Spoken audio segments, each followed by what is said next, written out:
Assalamualaikum warahmatullahi wabarakatuh. Perkenalkan, nama saya Nabila Azatil Isma dari kelas A dengan NIM 21. Di sini saya akan menjelaskan tentang topik, tema, kerangka karangan, dan sitasi ilmiah.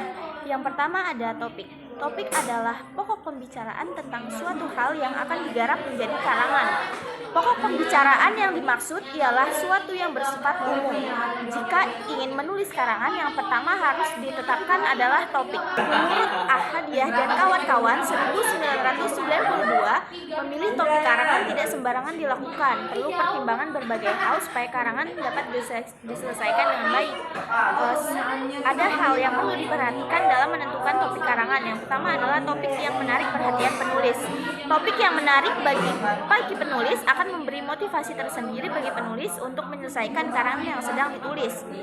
Yang kedua, topik diketahui atau dikenal dengan baik. Alangkah baiknya topik jika memilih topik karangan disesuaikan dengan kesukaan si penulis. Yang ketiga, ada bahannya dapat diperoleh. Memilih topik itu sebaiknya mempertimbangkan sumber bahannya. Bahan-bahan atau data yang tersedia di sekitar kita akan semakin memudahkan dalam penyelesaian karangan tersebut. Yang keempat adalah topik. Topik yang dibatasi ruang lingkupnya. Meskipun topik memang masih luas cakupannya, tapi topik sebaiknya dibatasi ruang lingkupnya.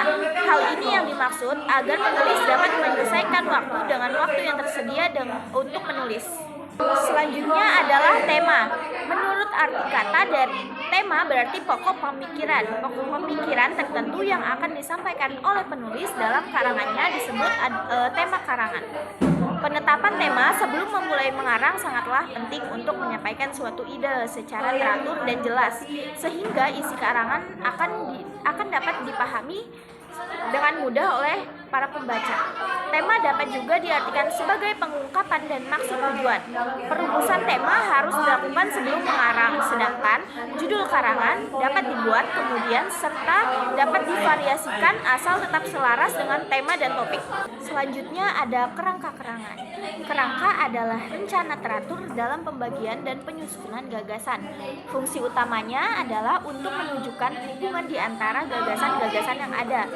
Kerangka kemungkinan memungkinkan pengarang melihat kekuatan dan kelemahan dalam karangannya.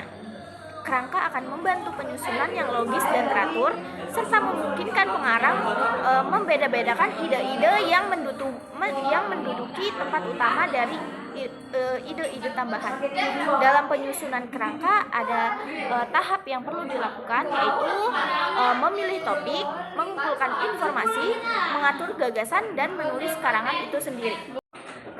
Kerangka memiliki manfaat. Yang pertama adalah dapat membantu pengarang atau penulis dalam hal-hal sebagai berikut. Kerangka akan memudahkan pengarang menyusun karangan yang sebenarnya dan dapat mencegah pengarang mengolah sesuatu ide sampai 2 kali, serta mencegah pengarang keluar dari sasaran yang telah ditetapkan. Selanjutnya adalah karangan juga membantu pengarang menyusun atau menciptakan klimaks yang berbeda-beda menurut variasi penggelaran dan penekanan pada bagian yang dipentingkan. Yang ketiga, dalam kerangka karangan dapat dilihat secara jelas materi pembantu yang diperlukan dan ke bagian-bagian mana materi itu akan dimasukkan. Selanjutnya ada bila karangan kerangka telah rapi tersusun, berarti separuh karangan sudah selesai, sebab semua ide yang sudah dikumpulkan dirinci dan diruntun dengan teratur. Pengarang tinggal menyusun kalimat-kalimatnya saja. Selanjutnya adalah kerangka karangan merupakan miniatur dari keseluruhan karangan. Melalui kerangka karangan, pembaca dapat melihat intisari serta struktur suatu karangan tersebut. Atas dasar intisari dan miniatur karangan dapat diteliti dan dianalisis secara keseluruhan. Selanjutnya adalah macam dan bentuk kerangka karangan.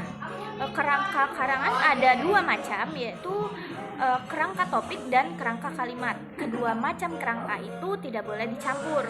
Salah satunya harus dipilih untuk digunakan secara bertaat asas. Kerangka topik terdiri atas kata, frasa, atau klausa yang didahului tanda-tanda yang sudah lazim untuk menyatakan hubungan antar gagasan.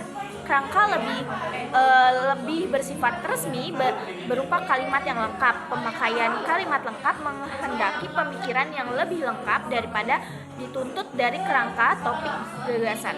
Adapun metode pengaturan dan penyusunan kerangka karangan. Dari yang pertama adalah waktu atau kronologis. Bahan disusun menurut urutan waktu. Penulisan riwayat hidup atau penjelasan proses pembuatan sesuatu memakai cara penyajian ini.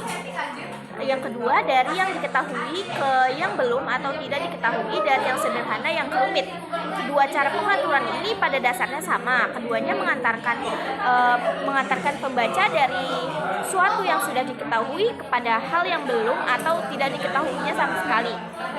Yang ketiga ada perbandingan atau pertentangan, baik perbandingan maupun pertentangan menunjukkan hubungan di antara berbagai hal atau gagasan.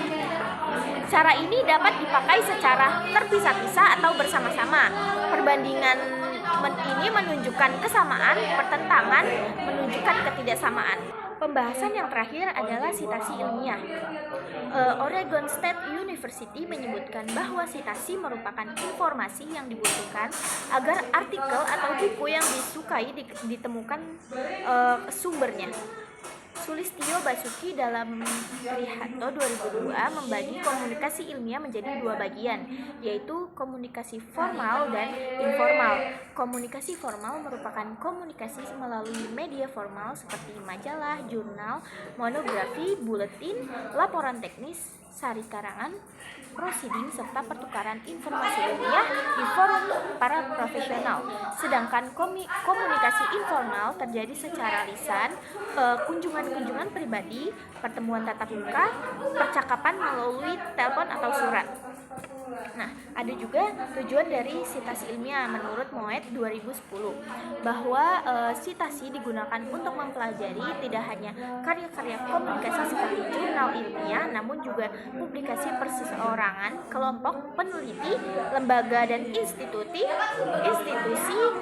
dan disiplin ilmu tertentu. Itu saja yang bisa saya sampaikan. Kurang lebihnya mohon maaf. Wassalamualaikum warahmatullahi wabarakatuh.